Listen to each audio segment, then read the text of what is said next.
Hello, I'm Today, I'm going to talk about glassware and equipment safety in lab. We can divide them into four main categories. 1. Equipment for measuring and weighing. 2. Equipment for chemical reactions. 3. Other chemistry lab equipment. 4.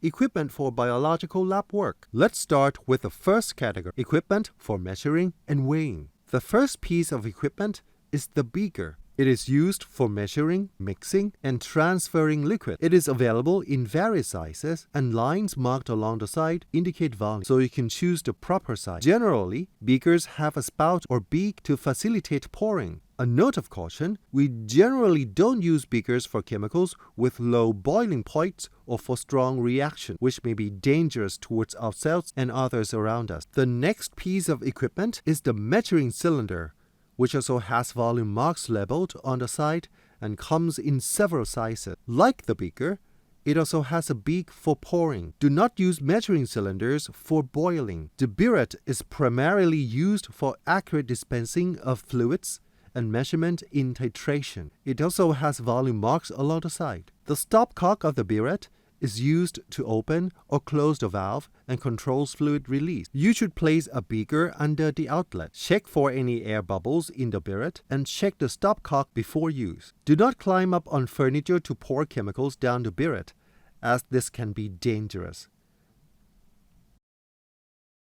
We can use a funnel while transferring liquids into a burette, but the funnel should be removed immediately after use. If the funnel is left in the burette, it may fall and break, which could cause another hazardous situation. Pipettes are used for transferring liquids of a known volume. There are two types of pipettes, volumetric and graduated. How are they different? Graduated pipettes have a scale along the side, so we can use it for different volumes. But, for example, this 5 milliliter volumetric pipette can only be used to transfer 5 milliliters of fluid.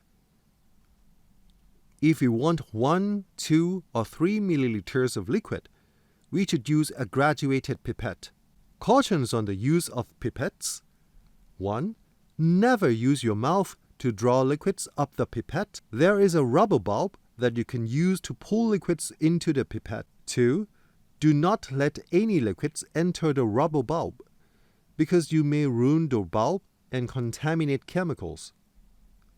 3. Never pipette while kneeling, because if a liquid is spilled, it may spill onto yourself. 4. Don't wave the pipette, because residual liquid in the pipette may be flung onto ourselves or lab mates. 5. Don't leave the pipette carelessly on the table, where it can accidentally roll off the table and break. We can use a clamp to hold it in place.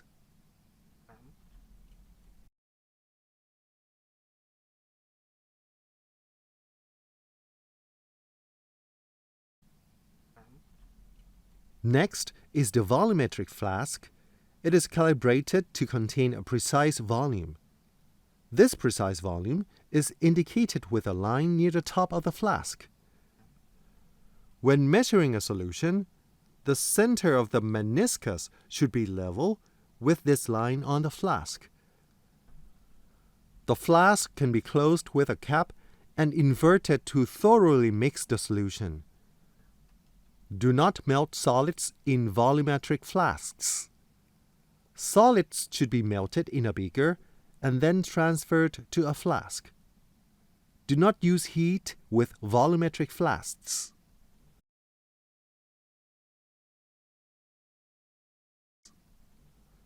Next is the balance or scale.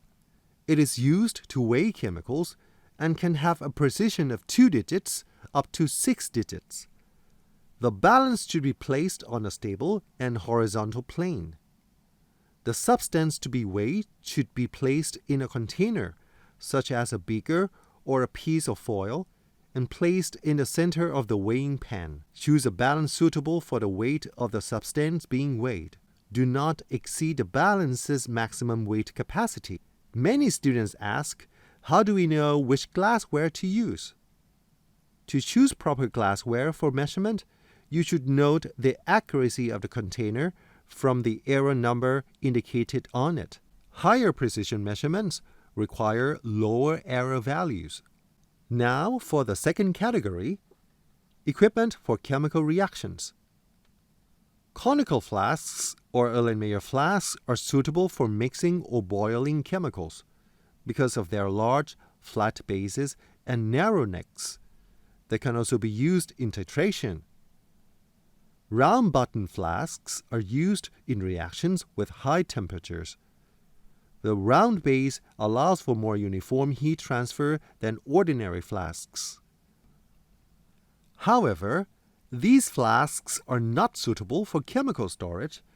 Because of the round bottom, the flask needs to be supported with a rubber stand or clamp stand. Next is the flat bottom flask, which is similar to a round bottom flask and is therefore similar in terms of function.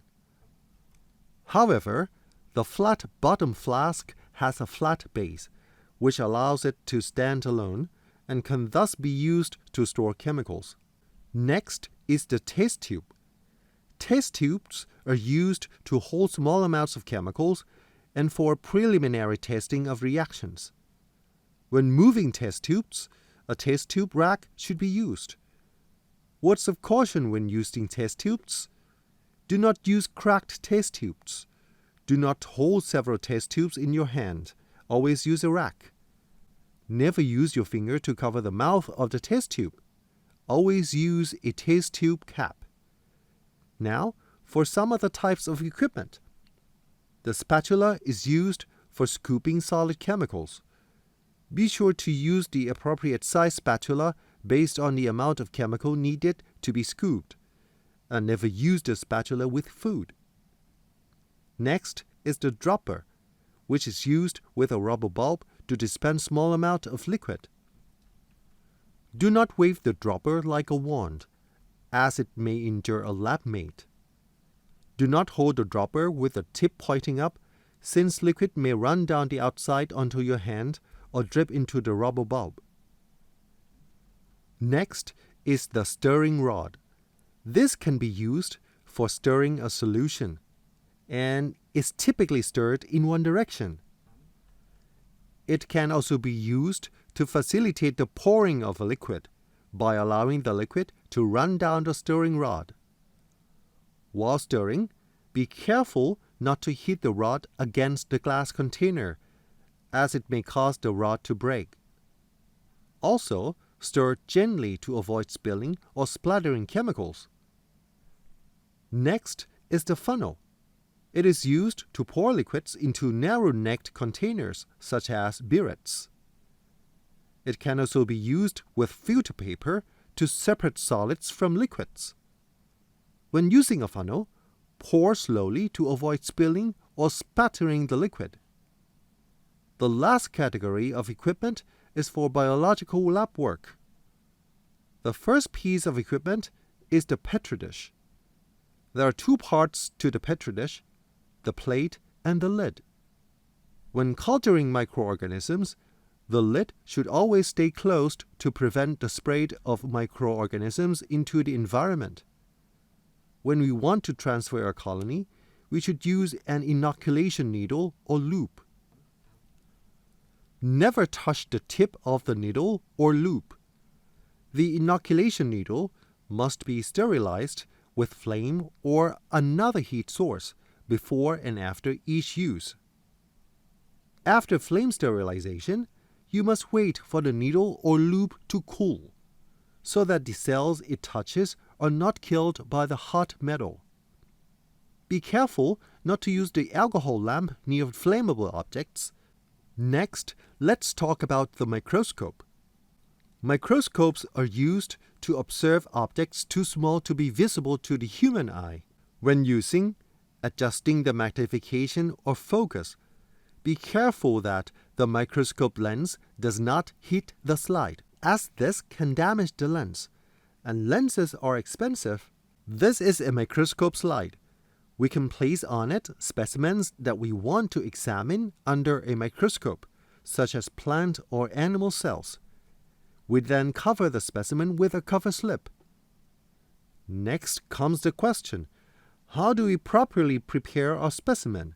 We can use a sharp razor blade to cut our specimen into thin, translucent pieces. Be careful when using the sharp blade, and used blades should be discarded in a proper waste bin. The last piece of equipment is the syringe, which is comprised of two parts, the barrel and the plunger. After use, the barrel and plunger should be separated and disposed of in the appropriate waste bins. We're just about finished here.